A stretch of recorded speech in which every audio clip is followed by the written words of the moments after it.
Hello everyone. तो आज हमें बात करनी है भूगोल की। और भूगोल में भी आप जिस चीज को पढ़ते हैं वो भूगोल में एक एक पार्ट है, वो पार्ट है थ्योरिकल। और मैं बात कर रही हूँ कि होना क्या चाहिए, यानी कि प्रैक्टिकल। तो दोनों ही तरह की स्टडीज की जाएंगी, दोनों ही तरह का स्टडीज करके ही आप वास्तव में एक नॉलेजेबल पर्सन बनते हो। एंड नॉलेज आपको बहुत सारी चीजें ऐसी दे के रखता है जो बहुत मैटर करता है कि आप लाइफ में कितना आगे जा सकते हो। तो स्टार्ट करते हैं सीधा ही। अब स्टार्ट करना क्या है, मैं आपको इसके बारे में थोड़ा सा एक्सप्लेन करना चाहूंगी।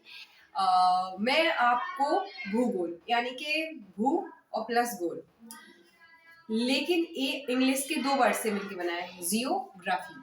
जियो का अर्थ होता है भूमि और ग्राफी का अर्थ होता है वर्णन करना। तो जियोग्राफी मतलब कि पृथ्वी का अध्ययन करना। लेकिन पृथ्वी से पहले क्या, पृथ्वी कहाँ है, इन सब बातों को सोचने और समझने से पहले हमें कुछ बातों को और समझना पड़ेगा। कौन सी बातों को? हमें ये जानना पड़ेगा कि जैसे कि मैं आपसे कहूँ कि आप क्या खाते हो, क्या पहनते हो, आपका रंग कैसा है, आप किस तरह के दिखते हो, आपके आंख नाक कान का कौन सा पार्ट बड़ा है, ये डिपेंड करता है कि आप कहाँ के हो। जैसे कि जिस जगह की आप प्रजाति होंगे उसी तरह का आपका रवैया होगा, बोलने का तरीका होगी, भाषा होगी। तो इन सब वजहों से हमें भूगोल को पढ़ना बहुत जरूरी है।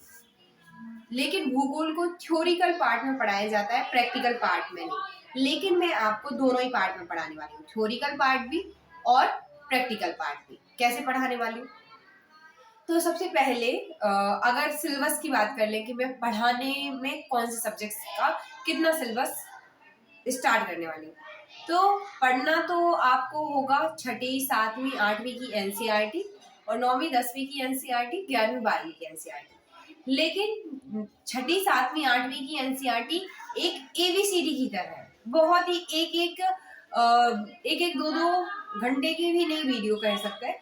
बहुत ही शॉर्ट वीडियोस, 5-5 10-10 मिनट की सिंपल वीडियोस में भी समझ सकते हो आप कि एक्चुअल में सौरमंडल क्या होता है और सौरमंडल में पृथ्वी क्या होती है। लेकिन जब बात आती है, आप टीवी देखते हो राइट, आप मुझे भी देख रहे हो, वो मोबाइल की वजह से देख रहे हो। क्या आपने कभी सोचा है कि मोबाइल काम कैसे करता है? कोई एक जगह से कॉल करता है तो दूसरी जगह से कॉल रिसीव कैसे हो सकता है, ये आपने नहीं सोचा होगा। तो जो इंटरनेट लिंकिंग की प्रोसेस है वो भी आपको इधर ही मैं ही कर रही हूँ। जैसे कि क्या है इंटरलिंकिंग की प्रोसेस? अगर आपने पृथ्वी पढ़ी है तो कक्षाएं पढ़ाएंगे हम लोग आपको, प्रथम मतलब प्रारंभिक कक्षा, द्वितीय कक्षा, इस तरह से आप फिर पढ़ेंगे सैटेलाइट्स, कि वो सैटेलाइट्स क्या कर दिए जाते हैं, वहां पे छोड़ दिए जाते हैं और जो उसका केंद्र होता है वो पृथ्वी पे होता है। तो जितने भी, चाहे मोबाइल चल रहे हो, चाहे टेलीफोन चल रहे हो, चाहे टेलीविजन चल रहा हो, सबका एक ही रीजन है जो सौरमंडल का पार्ट है, सौरमंडल की जिस तरह की एक सिस्टम है। तो इसको कहते हैं कॉन्सेप्ट बिल्ड करना। और इससे पहले कि जो सौरमंडल अकेला है, कि सौरमंडल क्या है, सौरमंडल में कितने ग्रह, ये है फैक्ट। तो फैक्ट को कॉन्सेप्ट के साथ में इंटरलिंक करके पढ़ना है, एक सब्जेक्ट को दूसरे सब्जेक्ट के साथ इंटरलिंक करके पढ़ना है। सबसे इम्पोर्टेंट, मोस्ट इम्पोर्टेंट बात, थ्योरिकल पार्ट को प्रैक्टिकल पार्ट के साथ कॉम्बिनेशन बना के पढ़ना है। तो इन क्लासों में बहुत ही मजा आएगा आप लोगों को। क्यों? क्योंकि आप जहां पे भी खड़े हो, मैं आपसे कहूँ कि आप कुछ इंच डेली, मतलब कि आपकी स्थिति बदल रही है, लेकिन आपकी बदल रही है, सामने वाले की भी बदल रही है, तो आप कभी भी अनुभव नहीं करेंगे उस बात का।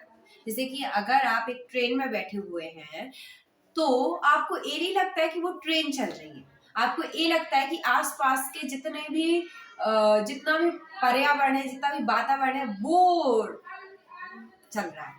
तो इस वजह से हमें दो तीन बातों को बहुत अच्छे से समझना है कि प्रैक्टिकल नॉलेज की फैक्टर है, बहुत ही इंपॉर्टेंट है। अगर आपको पता नहीं है कि आप ज्योग्राफी की वजह से आपका रंग सांवला काला गोरा होता है, तो आप फालतू के अंधविश्वास में पड़ेंगे, फालतू की चीजों पे लड़ाई करेंगे, आप जगह जमीन पे मरेंगे। जैसे कि एक सांप होता है, वो नहीं देखता कि ये हिंदुस्तान की सीमा है, पाकिस्तान की सीमा है, वो एक जगह से दूसरी जगह आराम से जा सकता है। लेकिन हम इंसान हैं तो हम एक जगह से दूसरी जगह नहीं जा सकते। क्यों? क्योंकि हमें वीजा, पासपोर्ट और बहुत सारी चीजें। तो बहुत मजा आने वाला है, बने रहिए।